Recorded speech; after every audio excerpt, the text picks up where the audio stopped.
Welcome to today's watercolor gathering, The Sunset Over the Marshes. During the watercolor gathering in person, we did an initial wash of the sky, of a blue gradation from dark blue down to almost white. And then from the horizon line up, we did some more blue and then washed it out till it was almost white. We then, while it was still wet, we put in the distant tree line using a mixture of Hooker's Green Light, little sepia and a little Payne's Gray at the end. So we let it bleed with the green and a mixture of green and sepia. And then when that was done, we added some darker shadowing at the base of the trees. And we didn't make it a straight line. We made it a little bit of a zigzag line where the trees overlapped the marshes. When that was done,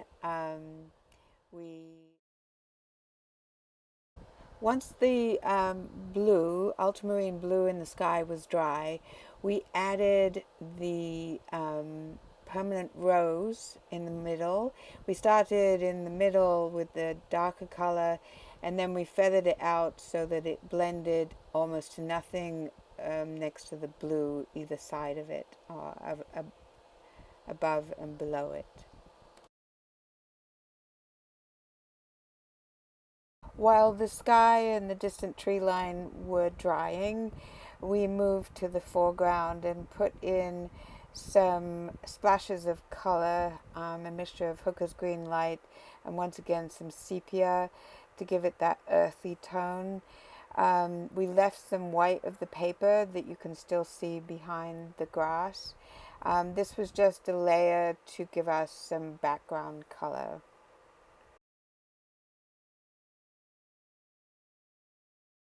Once we had the base of the grass in the foreground and the sky and the tree line were dry, we moved to the distant marshes. We laid down a varied color of cadmium yellow. We had some highlights, and we used pretty strong cadmium yellow and then put in some burnt sienna and some sepia to give some definition to the shadows in the marshes.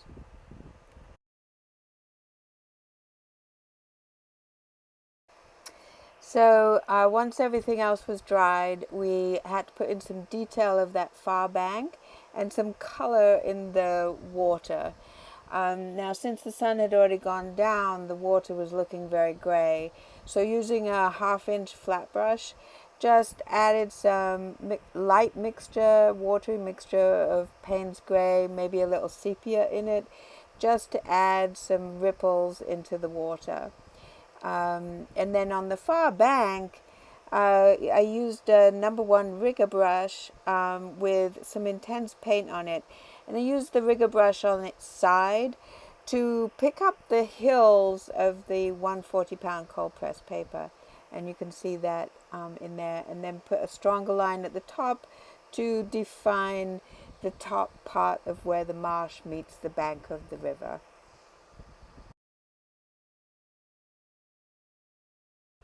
Now we'll take a look at how I painted some of the details in this painting.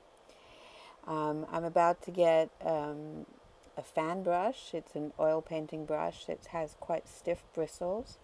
And you get some pretty intense color mixture onto it. And you start at the base of where you're going to put the grass and flip it up very quickly, but make sure to lift your hand as you're doing it. And that gives the effect of those grasses on the edge of the bank of the river.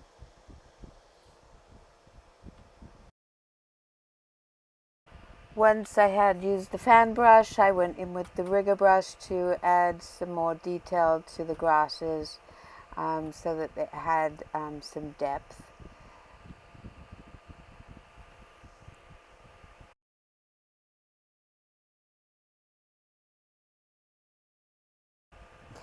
Then once that was done, I went in with the fan brush into the darker areas where the sepia and the burnt sienna was in the marshes, and added some little details of some marshes growing.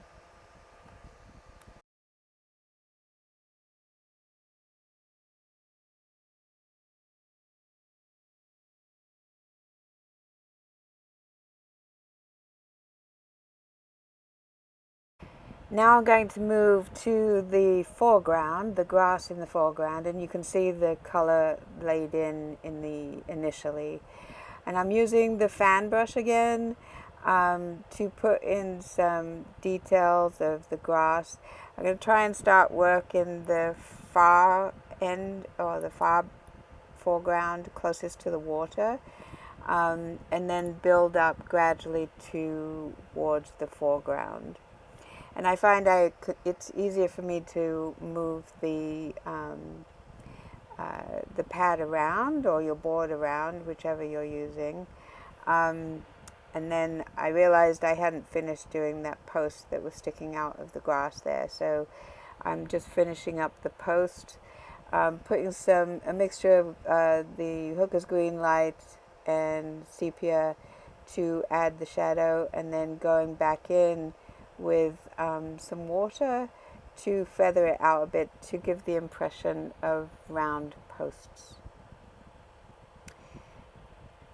And there I am putting that color in and then just dabbing it up, cleaning my brush and wiping it on the paper towel. And now you can see the posts are done. Then I went in, cleaned up a spot, and then went in with burnt sienna and raw umber to give the impression of boards on that dock, and making sure that they all line up, and then just cleaning the edges up a little, and then bringing it down into the grass and feathering it out so it blends in with the grass in the background. Now I'm going to go back to using the fan brush.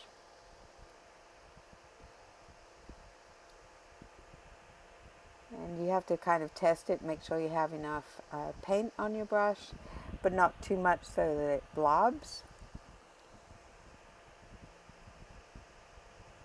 Again, you can see that I'm working in the background closest to the water first, and then gradually building up and using the background colors to define where the grasses are growing out of. And this paint mixture is again Hooker's Green Light, sepia, and eventually I put a little bit of Payne's Grey in it. And these are all Cotman, Winsor Newton Cotman student grade paints from the tube. And you can see that gradually those colors are building up and the foreground is coming to life. I'm also using the fan brush in a horizontal direction as well as a vertical direction, just to ground where the grass is coming from.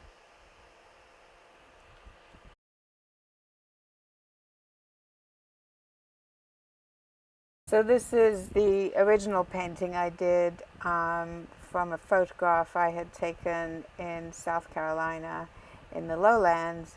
So you can see the difference in my student one. So I hope you enjoyed this. Thank you very much for listening.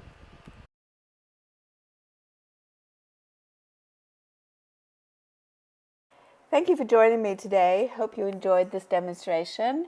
I also do virtual watercolor gatherings, also on a monthly basis. And I also have some other demonstrations for sale on my website.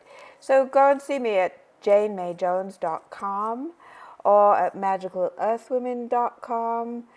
But you know what to do. Subscribe to my channel now so you get updates from me regularly. Thanks and have a lovely day.